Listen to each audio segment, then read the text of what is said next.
রিকশাওয়ালা মক্কায় কেমনে আসলা, কেমনে লাব্বাইকের আওয়াজ দাও? তোমারে দেখছি কেরানীগঞ্জে রিকশা চালাইতে, আর এখন দেখি মক্কায় আইসা এহরামের কাপড় পইরা লাব্বাইকের আওয়াজ দাও। রিকশাওয়ালা জবাব দিল, আমি দুর্বল কিন্তু আমার মালিক দুর্বল না। আল্লাহু আকবার বললেন না? আমি দুর্বল হতে পারি কিন্তু আমার রব, আমার স্রষ্টা মোটেও দুর্বল না। আমি রিকশা চালাইতাম কিন্তু 5 ওয়াক্ত নামাজ আদায় করতাম। চমৎকার মুখে দাড়ি, কপালের ভিতরে সিজদার চিহ্ন, শীত আর বৃষ্টি নাই, প্রতিদিন 5 ওয়াক্ত সালাত আমি মসজিদে গিয়ে আদায় করতাম, কারণ আমি জানি আমার হিসাব আমাকে দেওয়া লাগবে, আমার কবরে আমার যাওয়া লাগবে। রিকশা চালাইয়া যেই পয়সা কামাই সন্তানের জন্য, আর 5 ওয়াক্ত নামাজ পড়ি আমার নিজের জন্য। আল্লাহু আকবার বলেন। আমি একা দেখি নাই, না হয় 30 জন আলেম দেখছে তারে, রিকশাওয়ালা এখনো রিকশা চালায়। হাউজিং এর গেটে দাঁড়ায় থাকতো রিকশা নিয়ে, বড় বড় সাহেবরা ইসা গাড়ি রাইখা রিকশায় চইরা ভিতরে ঢুকতো। হাউজিং এর ভিতরে পানি থাকে, যার কারণে দামি গাড়ি ঢুকায় না। ঢাকার কিছু হাউজিং আছে যে হাউজিং এর ভিতর গুলায় পরিপূর্ণ এখনো রূপ আনে নাই, অর্থাৎ হাউজিং এখনই কমপ্লিট হয় নাই, ছোট ছোট 15 টাকারে বিক্রি করা হয়। চুপচাপ দাঁড়ায় আছি, দেখলাম দামি একটা গাড়ির থেকে একজন হাজী সাহেব নামলো, পয়সাওয়ালা, চেহারা দেখলেই তো বোঝা যায়। যেই বিলাই ইঁদুর মারে হার মোজ দেখলে কওয়া যায় না, দেখলেই তো বোঝা যায় কেমন মানুষ। রিকশাওয়ালা ভিতরে যাবা বলে হ্যাঁ যাব, ভাড়া কত বলে যা দেন, না এটা হবে না, দরদাম করে ওটা সুন্নত দিব একটা, মনে করবা আর একটা দরকার নাই, যা বলবা তাই হবে, 9-6 বুঝি না আমি। স্যার 100 টাকা দিয়েন, বলে কমই তো চাইলে, একটু বেশি চাইলে ভালো হইতো। এত অল্প, বলে হ্যাঁ অসুবিধা না, আমারও তো খাই নাই। রিকশায় উঠলো, ভিতরে নিয়ে গেল, জোহরের নামাজের সময় হয়ে গেছে। ভিতরে একটা ভাঙ্গাচুরা ছোট্ট মসজিদ। রিকশাওয়ালা বলল, স্যার আপনি কি নামাজ পড়বেন? এখন তো নামাজের সময়। বলে অবশ্যই নামাজ পড়বো। নামাজ ছাড়া কি মুমিন থাকতে পারে? এটা কেমনে সম্ভব? অবশ্যই পড়বো, চলো দুইজনে একসাথে যাই। দুইজনে একসাথে নামাজ আদায় করলাম, সালাত আদায় করলাম। নামাজ পড়ার পর উনিও বের হইল, আমিও বের হইলাম। আমার একটা অভ্যাস, নামাজের পরে একটু আতর লাগাই।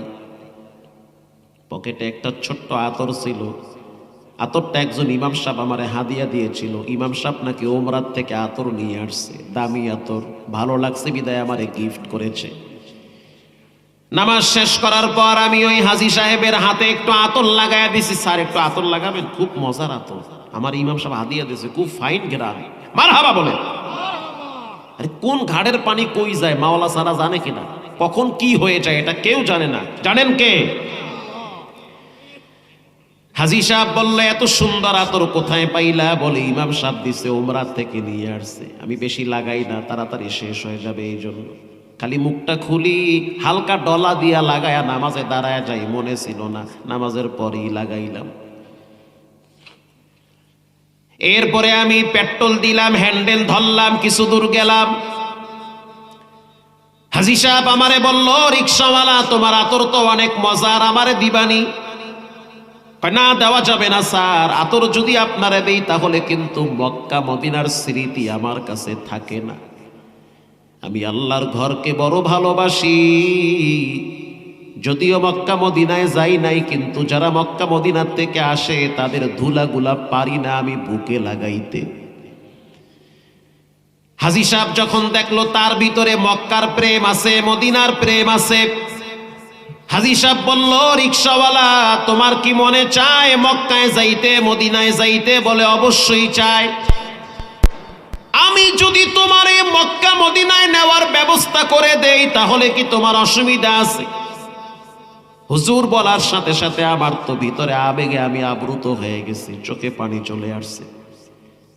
আমি হাজী সাহেবের হাতটা ধইরা চুমা দিয়া বললাম, হাজী সাহেব যে আমারে মক্কা মদিনায় নিবে সারা জীবন তার আমি কৃতজ্ঞ হব। আল্লাহু আকবার বলেন।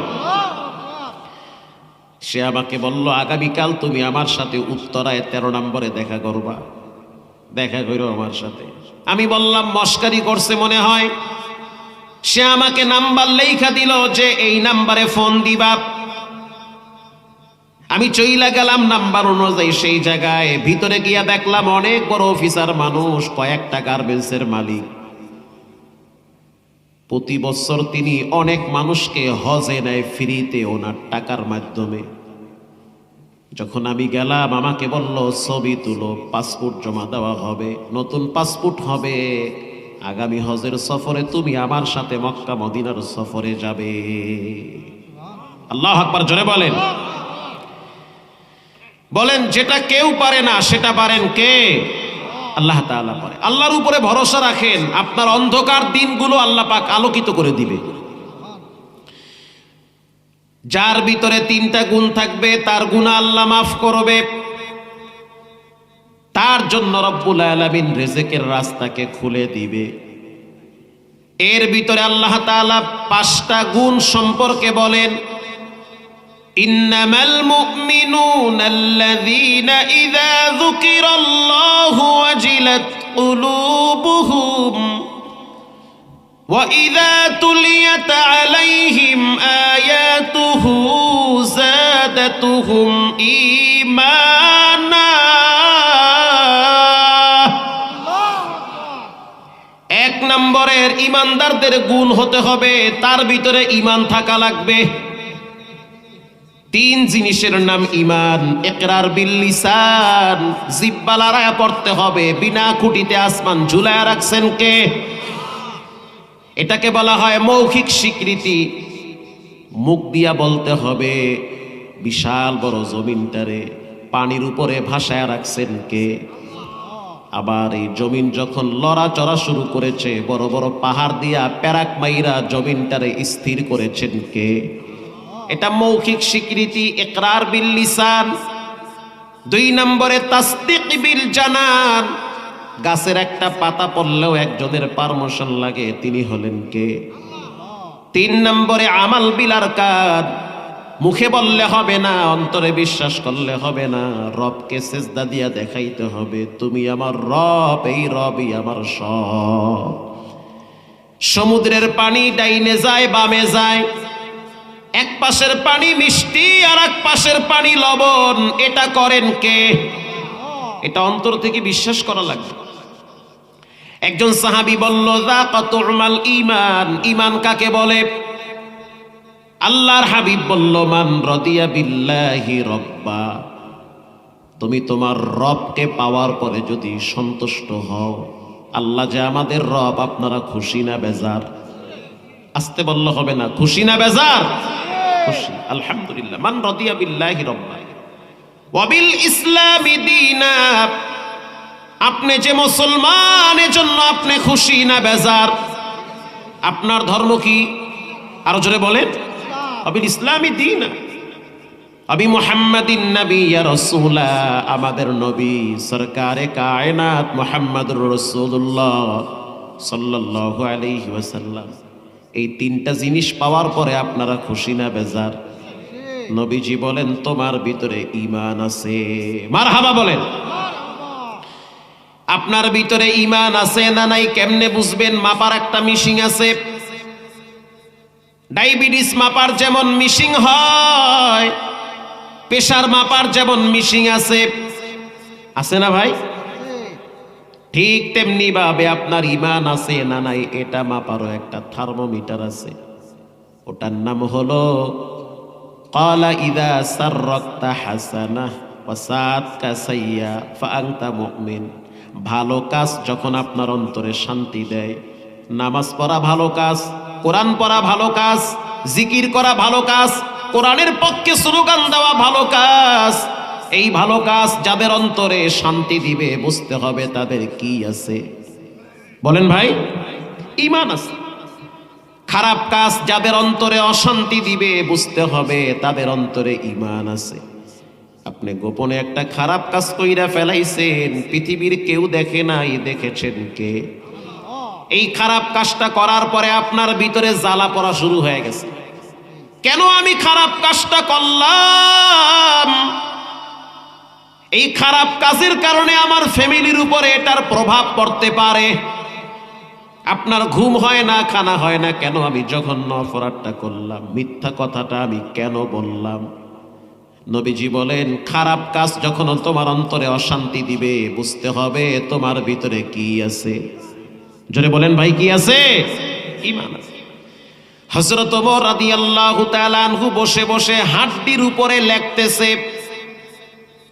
তৎকালীন সময় তো কাগজ ছিল না যে লেখা যাইতো কাগজে, লেখা লাগতো হাড্ডির উপরে, পাথরের উপরে লেখা লাগতো, পাতার উপরে লেখা লাগতো। হযরত ওমর রাদিয়াল্লাহু তাআলা আনহু বসে বসে কাগজের উপরে, কি বলে, পাতার উপরে, হাড্ডির উপরে লিখতেছে। পিছনে একজন যুবক দাঁড়ায় রইছে। যুবকের চোখের পানি আর কান্নার আওয়াজ হযরত ওমরের কানে চলে আসছে। হযরত ওমর তাকায় দেখলো যুবকের চোখের পানি বায়া বায়া বায়া বায়া জামা ভিজতেছে। হযরত ওমর প্রশ্ন করলো, মা ইউবকিকা ইয়া শাবাব, কেন কাঁদো, কি হয়েছে? এত ফুটন্ত গোলাপ যুবক, তোমার মুখে থাকবে আনন্দ আর হাসি, আজ তোমার দেখি মনটা বড় মলিন হয়ে আছে, কারণটা কি? যুবক বলল, ওমর, আমার জীবনে আমি এমন একটা পাপ করছি, কারো কাছে বলতেও পারি না, সহ্য করতেও পারি না, নীরবে একা একা জ্বলতেছি। যুবক ভাইয়েরা, পায়ে হাত দিয়া বলি, ইচ্ছা করে প্ল্যান প্রোগ্রাম করে কোনো পাপ করা যাবে না।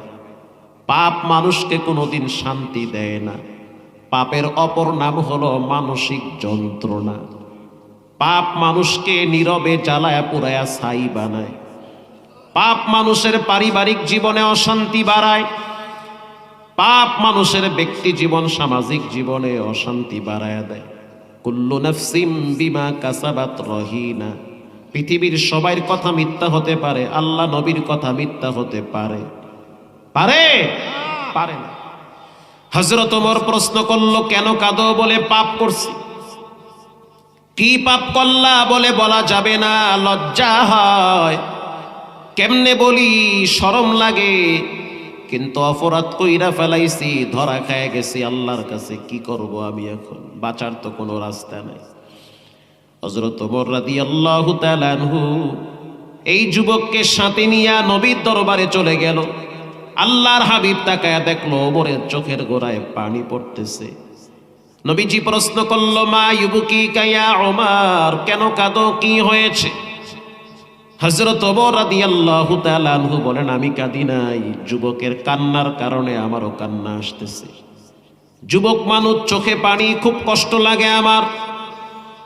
আল্লাহর হাবিব বলল, ডাকো যুবক রে, কেন কাঁদে? মা ইউবকিকা ইয়া শাবাব, কি হয়েছে, কেন তোমার চোখের পানি ঝরতেছে? যুবক বলল, ওগো আল্লাহর হাবিব, মানুষ তো এমনে এমনে কাঁদে না। কান্নার কারণ হলো 7টা। 7 কারণে মানুষ কাঁদে। এর ভিতরে কিছু কান্না আছে আল বুকা ও মিনাল ফারাহ, অতি আনন্দে মানুষ কেঁদে দেয়। যেমন কয়েকদিন আগে কুড়িগ্রামে এক রিক্সাওয়ালার ছেলের মাথায় পাগড়ি দিলাম। ছেলেটার বয়স মাত্র 11 বছর। 12 জন ছাত্রর মাথার পাগড়ি দিছি, তার ভিতরে সবচেয়ে তার বয়স কম। মাদ্রাসার হাফেজ সাহেব বলল, সবার চেয়ে তার পড়ার মান ভালো। অথচ তাকায় দেখলাম তার বাবা অঝোর ধারায় কাঁদতেছে। কেন কাঁদেন? বলে, আজকে আমি কষ্টে কাঁদি না, আজকে আমি আনন্দে কান্না করি। আমার সন্তানের তেলাওয়াত শুনলে আমার অন্তরটা ঠান্ডা হয়ে যায়। এত কষ্ট কইরা পয়সা কামাই, মরার আগে যদি সন্তানটা দেখি দ্বীপের রাস্তায় আছে, মইরাও তো শান্তি পাওয়া যাবে। এটাকে বলা হয় আনন্দের কান্না। গত বছর আপনারা দেখছেন সারা বাংলাদেশে মেডিকেলে যেই ছেলেটা চান্স পাইছে, তার বাড়ি হলো বরিশাল উজিরপুরে। ওর বাবা একজন কৃষক মানুষ। সাংবাদিকরা প্রশ্ন করলো, আপনার ছেলেটা তো চান্স পাইছে, কেমন লাগে? তখন ছেলের বাবা কাঁদে আর বলে, আজকের কান্না হলো আনন্দের কান্না, কষ্টের কান্না না। এতদিন ছেলেটাকে খাতা কিনে দিতে পারি নাই, কলম দিতে পারি নাই, নীরবে একা একা কাঁদছি। আজ কান্নার ফল পাইছি। এই কান্না হলো আনন্দের কান্না। কিছু কান্না আছে আল বুকা মিনাল ফারাহ, অতি সুখে কাঁদে। মেয়েটা মেডিকেলে চান্স পাইছে, বাবায় রিক্সা চালায়, এখনো অনলাইনে তাদের ছবি ভাইরাল। বাবায় কাঁদে, কেন কাঁদেন? আনন্দের কান্না। ছেলে বিসিএস ক্যাডার, বাবার চোখে পানি। কেন কাঁদেন? বলে সন্তান সফল হয়েছে। ঠিক না ঠিক? আবার কিছু কান্না আছে আল বুকা মিনাল হুজুন, টেনশনের কান্না। মামলা আছে 11টা, পুলিশে ধরতে পারলে বাটাম দিবে। ঘরে ঘুমাইতে পারে না, ধান খেতে গিয়ে ঘুমান লাগে। বলেন ভয়, টেনশন আছে না নাই? টেনশনের কান্না, ভয়ের কান্না। এটা দুনিয়ার ভয়, দুনিয়ার টেনশন।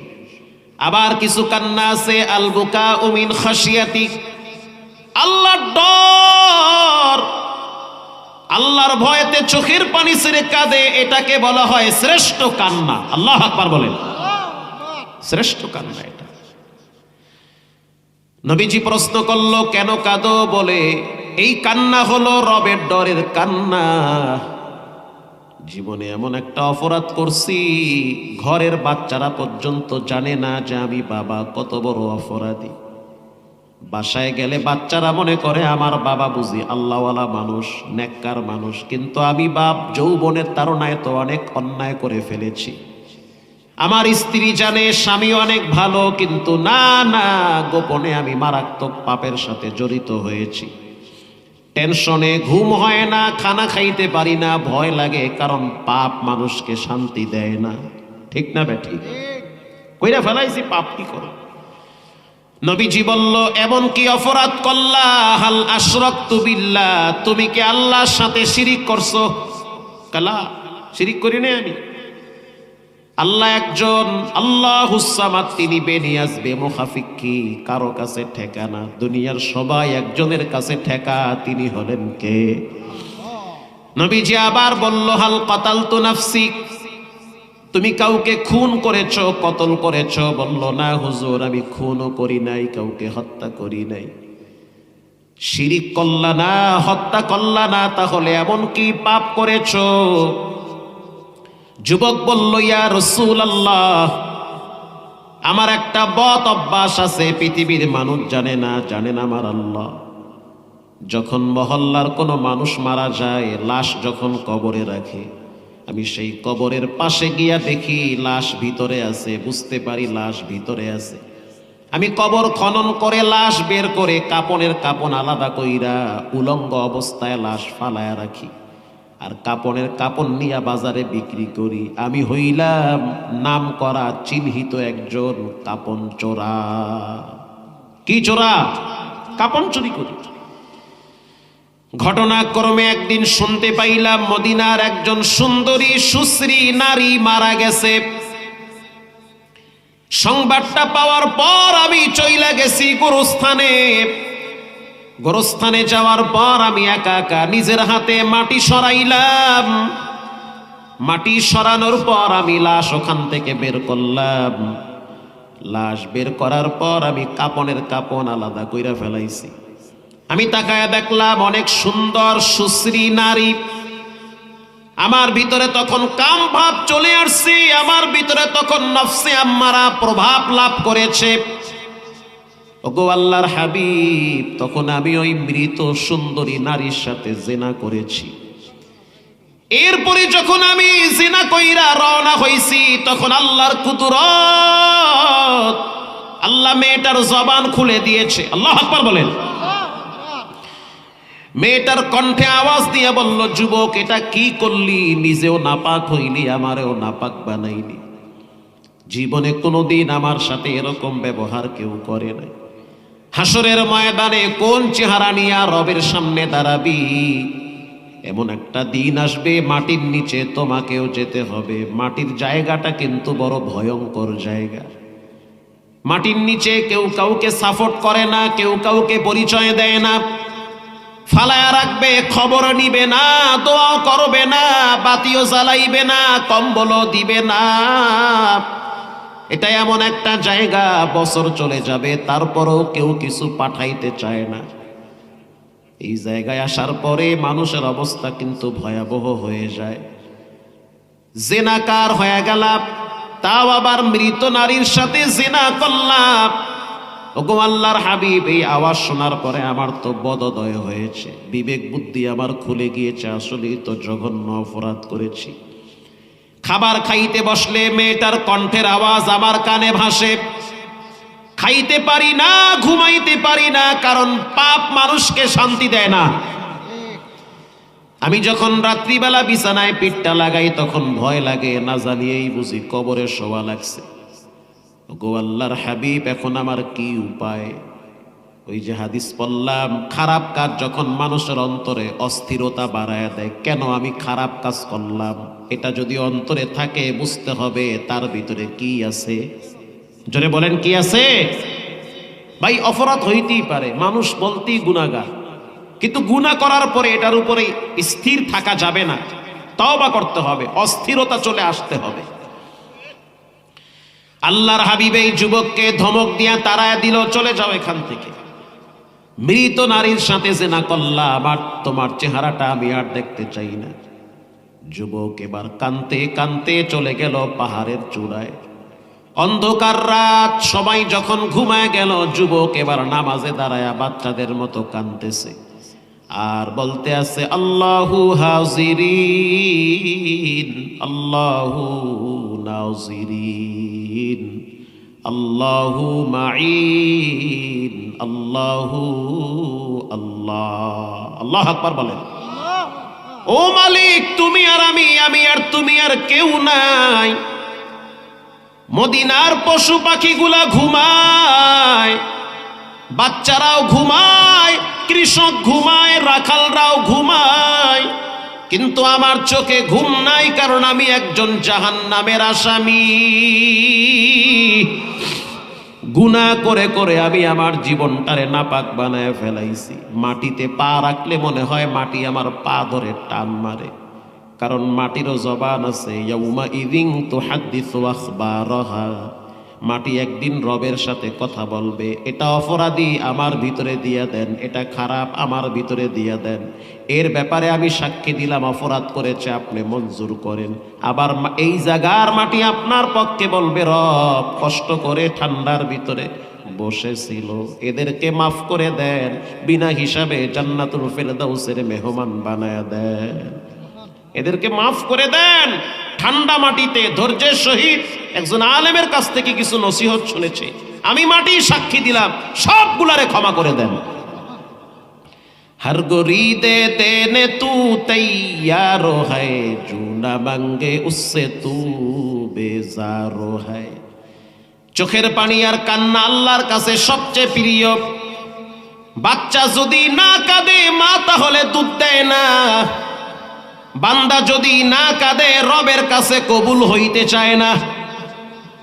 পৃথিবীর সমস্ত আমল মাপা হবে, কিন্তু বান্দার চোখের পানি মাপা হবে না। কারণ হাদিসে আসছে, চোখের পানির বিনিময় হলো আল্লাহর জান্নাত, চোখের পানির দ্বারা জাহান্নাম নিবানো হবে। চোখের পানি ছেড়ে অজরে কানতে আছে, মালিক যদি আমারে মাফ না করেন তাহলে আপনি উপর থেকে গজব দিয়ে আমাকে শেষ করে দেন, আর যদি আমাকে ক্ষমা করেন তাহলে আপনি আমাকে ইজ্জতের সহিত আবার নবীর সামনে পাঠায়া দেন। আল্লাহর কাছে বড় মায়া লাগছে, কারণ রসুল বলেছেন, আত্তাইবু মিনাজ যামবি কামাল্লা যামবালা। মায়ের পেট থেকে বাচ্চা যেমন দুনিয়াতে আসে, কোনো পাপ নাই, নিষ্পাপ। একটা মানুষ যখন তওবা করে, সেও তখন নিষ্পাপ হয়ে যায়। কুল ইয়া ইবাদিয়াল্লাযীনা আসরাফু আলা আনফুসিহিম লা তাকনাতু মির রাহমাতিল্লাহ।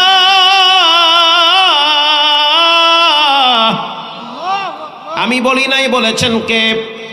আল্লাহ বলেন, যত অপরাধ করো, যত গুনাহ করো, আমার রহমত থেকে দূরে চলে যেও না।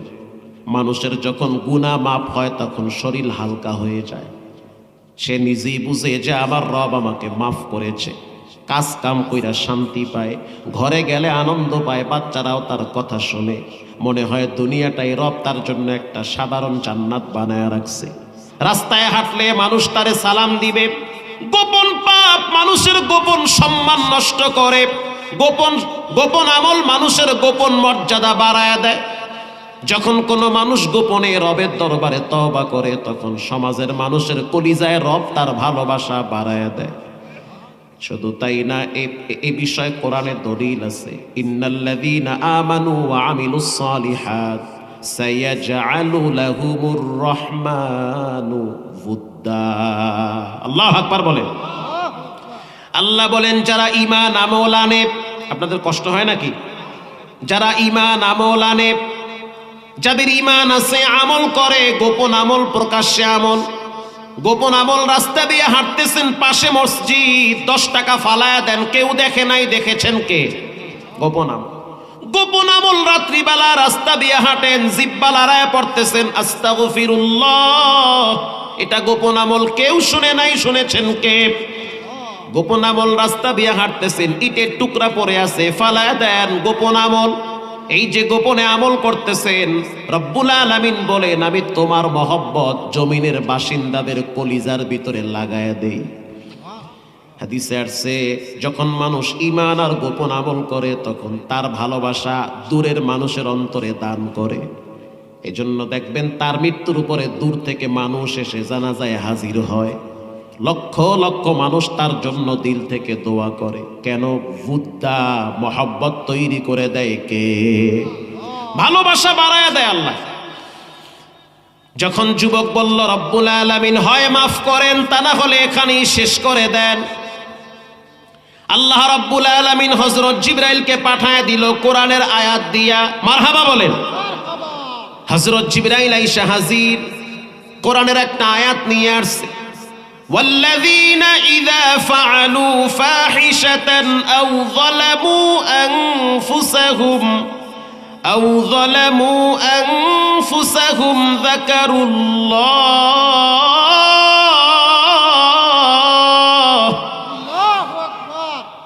রব্বুল আলামিন বলেন নবী আপনি জানায়া দেন, কেউ যদি ঈমান আনার পরে ফায়সা কাজ করে, কি কাজ করে?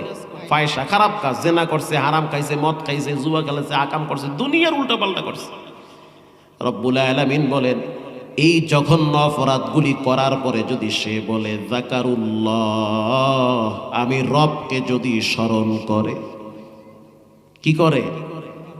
স্মরণ করে, আল্লাহ আমি এগুলো কইরা ফেলাইছি, এখন আমি কি করব? আমার তো জীবন সংকীর্ণ হয়ে গেছে, বাচ্চা কাচ্চা সব উল্টা পাল্টা, ঘরেও শান্তি নাই, বাইরেও শান্তি নাই, টাকা কামাই করি তাও শান্তি নাই, আমি যাব কোথায়?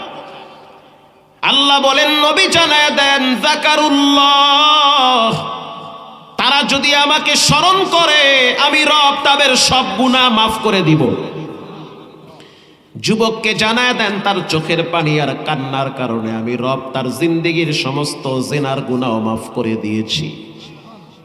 তাহলে চিন্তা করেন, খারাপ কাজ অন্তরে হওয়ার পরে যদি অন্তরে অশান্তি আসে, বুঝতে হবে ভিতরে কি আছে? ঈমান আছে। বলেন কি আছে? ঈমান আছে। 1 নম্বরে ওয়াজিলাত কুলুবুহুম, মুমিনদের প্রথম গুণ হলো তাদের সামনে রবের কথা বলা হইলে তাদের ভিতরে ভয় চলে আসে। বলেন কার ভয়? আল্লাহর ভয়।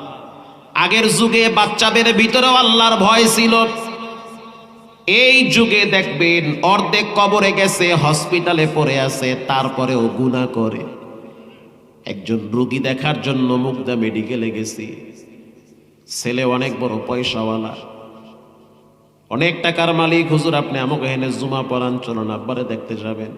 তা আমি মনে করলাম বাবা এত পয়সাওয়ালা, হয়তো হসপিটালের কেবিনের ভিতরে তসবি টিপতেছে বা জিকির করতেছে বা ভালো কোনো আমলের ভিতরে আছে বা সূরা কালাম পড়তেছে। অসুস্থ হইলে মানুষ কি বা করে? এগুলাই তো করে, কি ভাই ঠিক না? অসুস্থ হয়ে গেলে তো মানুষ আল্লাহরে ডাকে, কিন্তু যাওয়ার পরে যেটা দেখলাম ওটা তো মানাইতেই পারি না, জায়গায় লাগছে। যাওয়ার পরে দেখলাম বৃদ্ধ মানুষ, শরীরের চামড়া ঢিলা হয়ে গেছে, ভিআইপি কেবিনে শুয়ে আছে, এক সাইড লাগা। এটাতে কি কোন আপনারা? প্যারালাইজ বলেন না?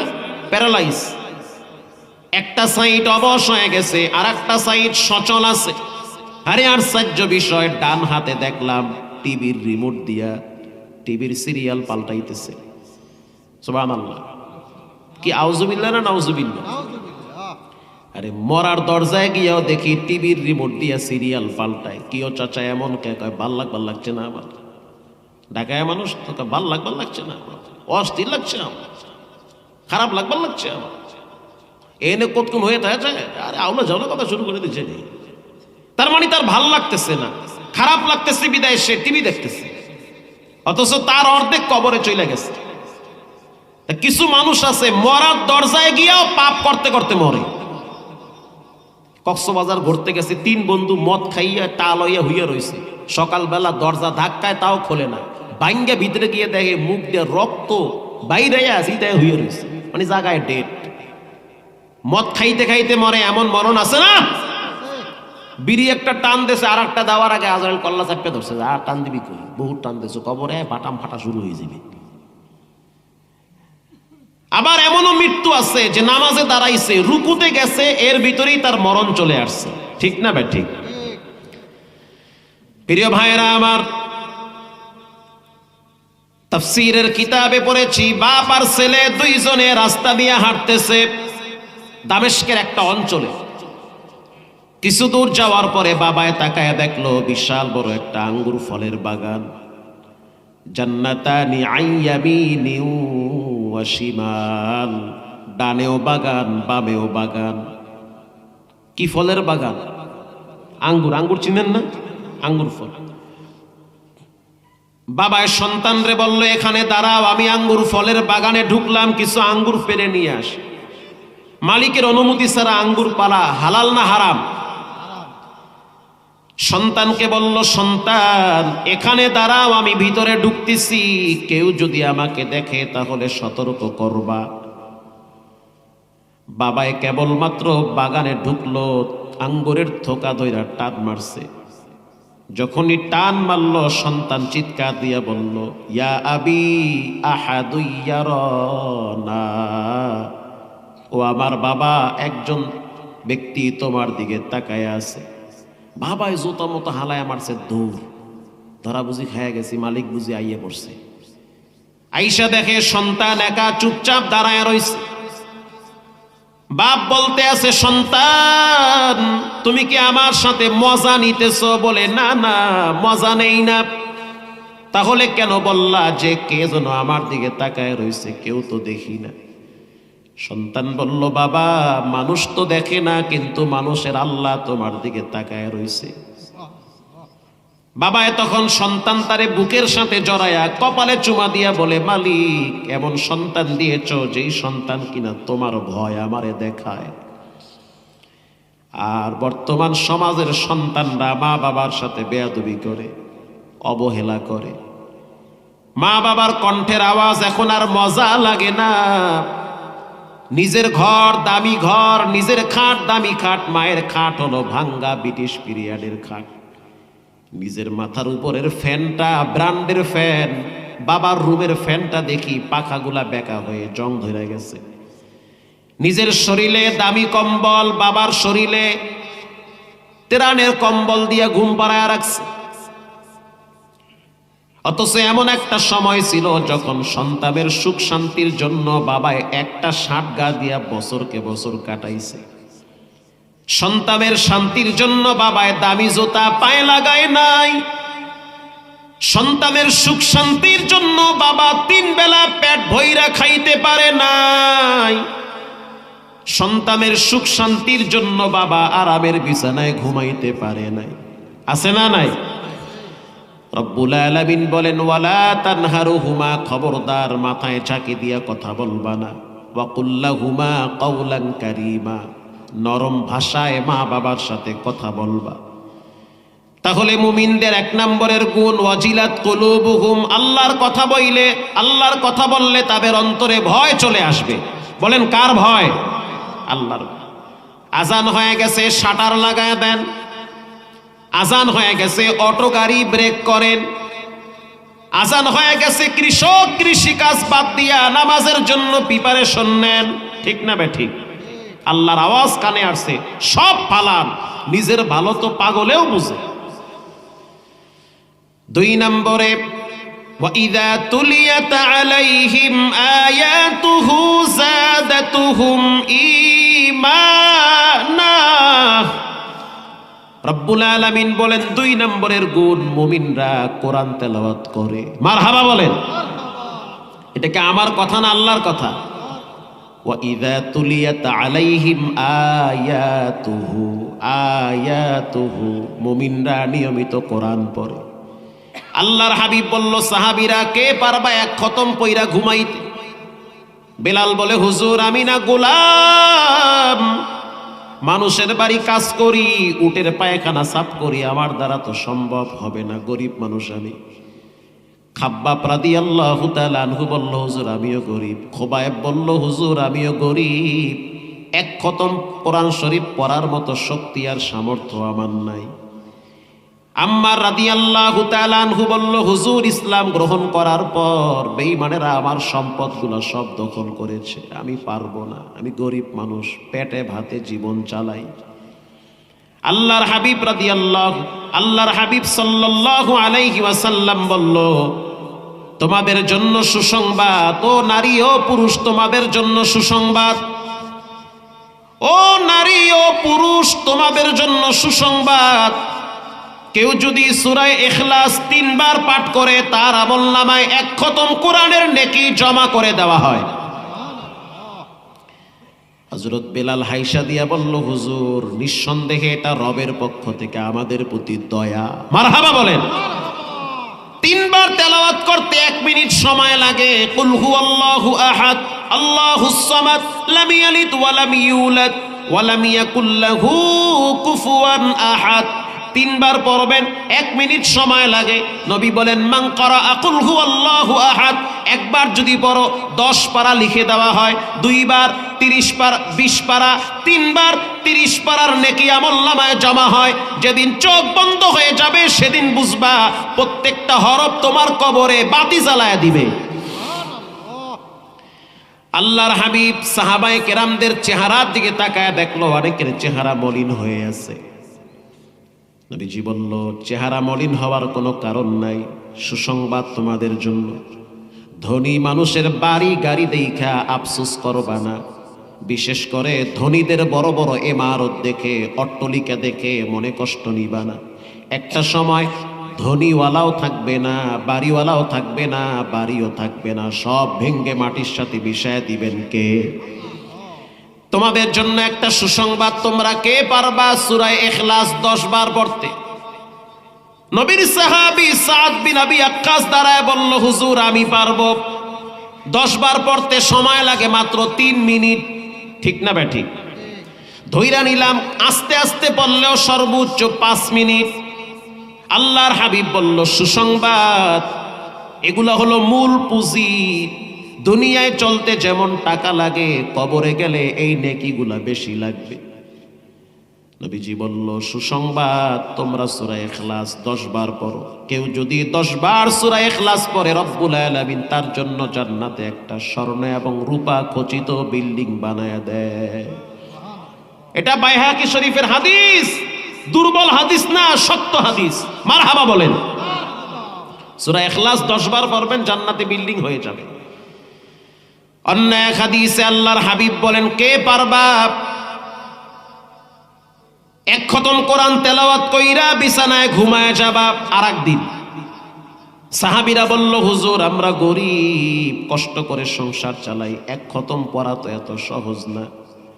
নবীজি বলল, সুসংবাদ, যদি সূরা জিলজাল 2 বার তেলাওয়াত করো, ইযা জুলজিলাতিল আরদু জিলজালাহা, এই সূরাটা হলো কিয়ামত সম্পর্কে সূরা। যেমন রব্বুল আলামিন বলেন, ইযা জুলজিলাতিল আরদু জিলজালাহা। শুনতে কেমন লাগে না? জিলজালাহা, যখন জমিনকে কাঁপানো হবে। বলেন কে কাঁপাবে? আল্লাহ নিজে বলেন, যখন জমিনকে কাঁপানো হবে। ওয়া আখরাজাতিল আরদু আসকালাহা,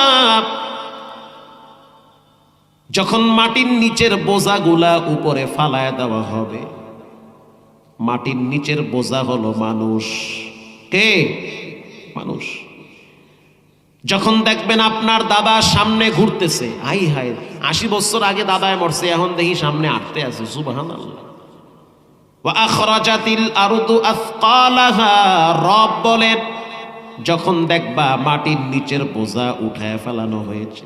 এই যে কয়েকদিন আগে ভূমিকম্প হয়েছে দেখছেন, যখন ধাক্কা মারছে তখন বাপ ছেলেরে ভুলে গেছে, বাপ দৌড় মারছে, ছেলের কথা ভুলে গেছে, ছেলে ঘুরতে আছে, বাবারে খুঁজা পায় না। 4 তলার উপরে ছিল, আইফোন নিয়ে বের হয়েছে, ধাক্কা খাইয়া মোবাইল পইরা গেছে। এই যুগের মানুষ তো নিজের জীবন দিয়া দেয়, তারপরেও তো মোবাইল ছাড়ে না, কথা কন না কেন? আর তাকায়া দেখো দামি আইফোন লাখ টাকার উপরে পইরা গেছে, ট্যারি পায় নাই যে আর মোবাইল পইরা গেছে, নিজের জীবন নিয়ে দৌড় মারছে। বাচ্চারে খাবার খাওয়াইতে আছে, হঠাৎ বিল্ডিং কাইপা উঠছে, খাবার ফালায়া মা দৌড় মারছে। যখন দোকানের ভিতরে ধাক্কা লাগলো, দোকানের শাটার লাগাবার সময় নাই, ক্যাশ বাক্স নেওয়ার সময় নাই, অটোমেটিক জুতা রাইখা দৌড় মারছে। ঠিক না বে ঠিক?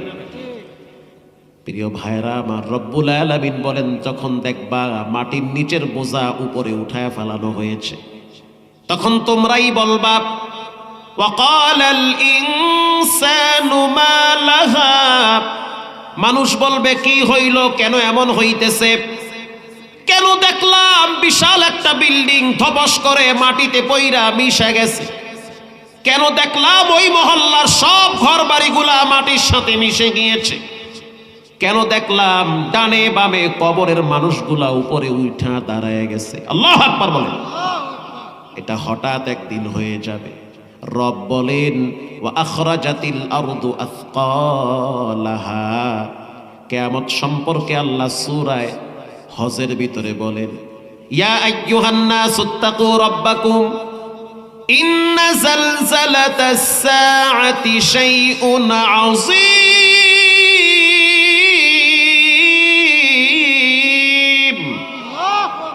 আমি বলি নাই, আল্লাহ বলেছেন কিয়ামতের দিন হবে ভয়ঙ্কর দিন, প্রকম্পিত দিন, ধাক্কা মারার দিন, বিকট আওয়াজের দিন, তুলার মতো জমিন উড়বে সেই দিন।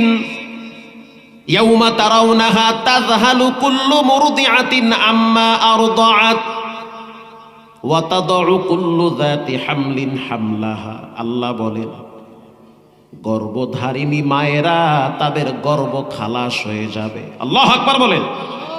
পেটের বাচ্চাটা হঠাৎ বের হয়ে যাবে এই ধাক্কা ধাক্কিতে।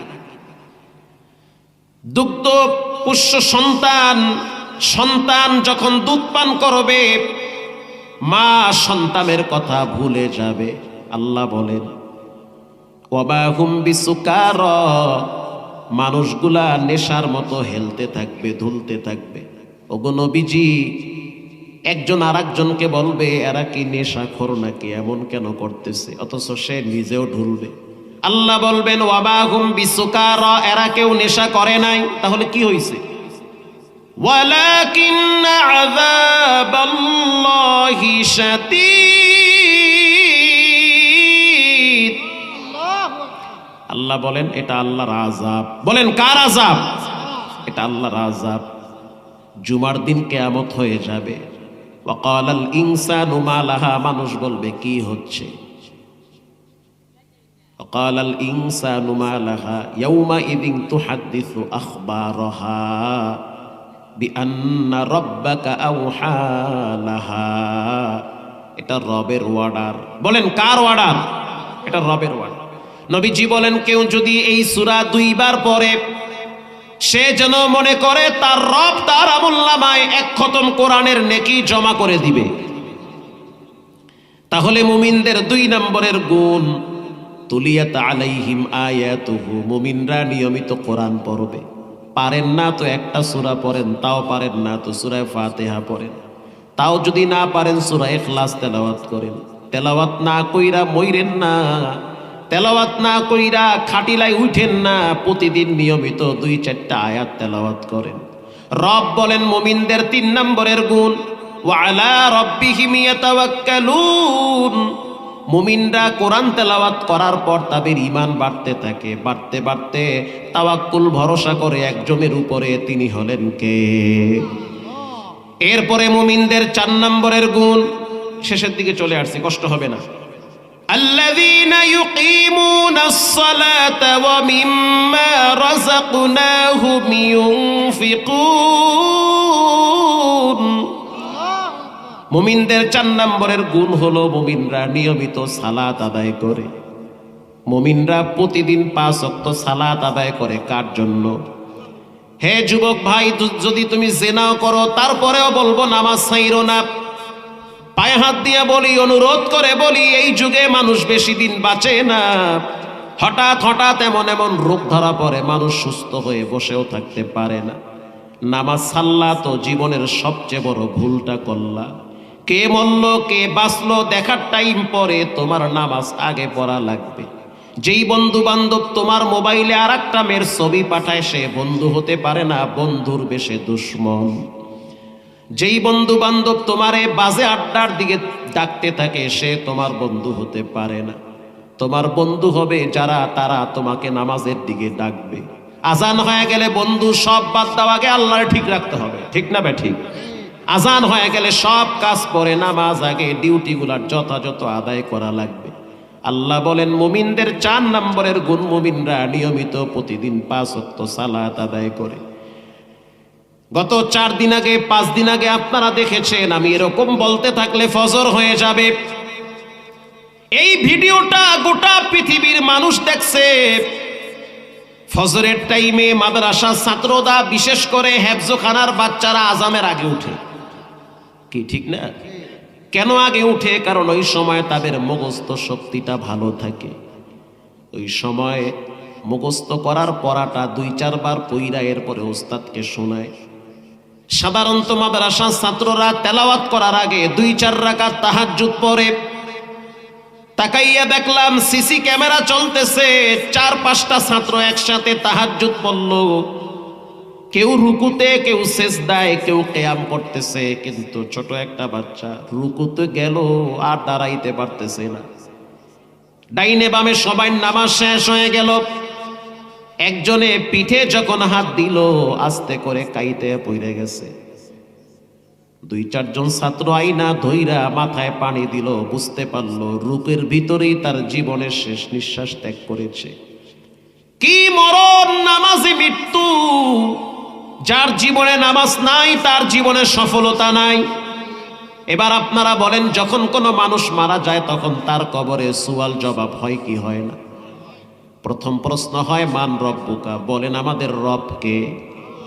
এই রব শব্দের প্র্যাকটিস সবচেয়ে বেশি করা হয় নামাজের মাধ্যমে। একটা মানুষ যখন নিয়মিত প্রতিদিন সালাত আদায় করে, তখন সূরা ফাতিহা আছে না নাই? আলহামদুলিল্লাহি রাব্বিল আলামিন বলেন, রব আছে না নাই? প্রতিদিন রব শব্দ জিহ্বায় বাড়ি মারা লাগে। যেটা বেশি জিহ্বায় লারে, ওটা কলিজার ভিতরে লাইগা যায়, ওটা স্বপ্নেও প্রকাশ পায়। যখন একটা মানুষ রুকুতে যায়, তখন দোয়া পড়ে সুবহানা রাব্বিয়াল আযীম, বলেন রব আছে না নাই? এরপরে যখন আবার সোজা হইয়া দাঁড়ায়, তখনও পরে রব্বানা লাকাল হামদ, বলেন রব আছে না নাই?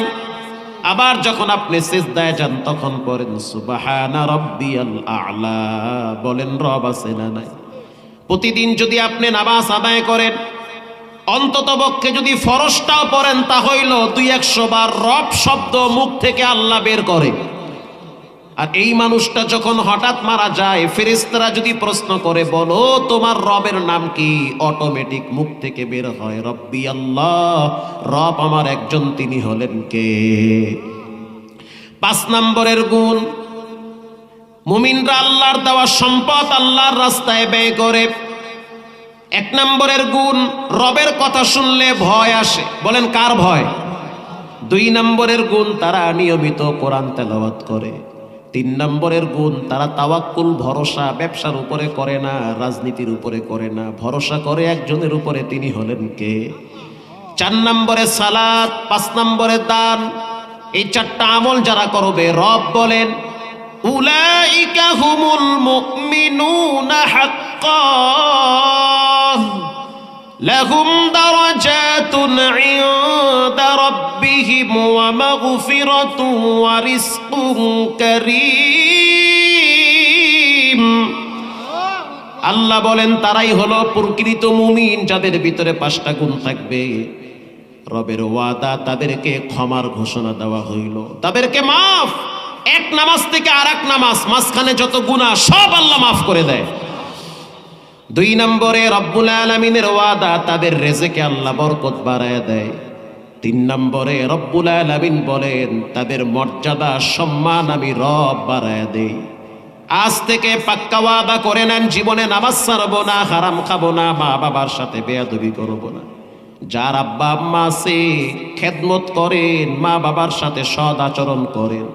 মা বাবাই জান্নাত, মা বাবাই জাহান্নাম। যার আব্বা আম্মা নাই কবরের পাশে দাঁড়ান, সূরা ফাতিহা পড়েন, সূরা ইখলাস করেন। যদি আব্বা আম্মা বেঁচে থাকে, তাদের নেক নজরে থাকেন, তাদের কাছ থেকে দোয়া নেন। মা বাবার সাথে খারাপ ব্যবহার করার পর বাইতুল্লাহর ইমাম হইল কোনো লাভ হবে না। পাক্কা নিয়ত করে নেন, নামাজ ছাড়বো না, হারাম খাবো না, মা বাবার সাথে বেয়াদবি করবো না। জানি না কার না জানি এখানে মৃত্যুর সময় ঘনিয়ে আসছে, কার না জানি দোকানে কাপড়ের কাপন চলে আসছে, কার না জানি মসজিদের পালকিটা হাজির। পাক্কা নিয়ত করে নেন, নামাজ ছাড়বো না, কোরআন তেলাওয়াত ছাড়বো না, মা বাবার সাথে খারাপ ব্যবহার করব না। দিলটা যদি ভালো থাকে, জীবনের শেষ তওবার নিয়ত মনে করে 2টা হাত তুলে আল্লাহকে দেখায়া দেন, নারায়ে তাকবীর। আয় আল্লাহ হাতগুলা কবুল করে নেন। জীবনে একবার না বারবার মক্কা মদিনার ঘেরান নেওয়ার তৌফিক দান করেন, বলেন আমিন। রঙ্গে তাকওয়া, রঙ্গে সিদিক, রঙ্গে দিন, তা'আবদু বাকি বুয়াদ বর আবেদি।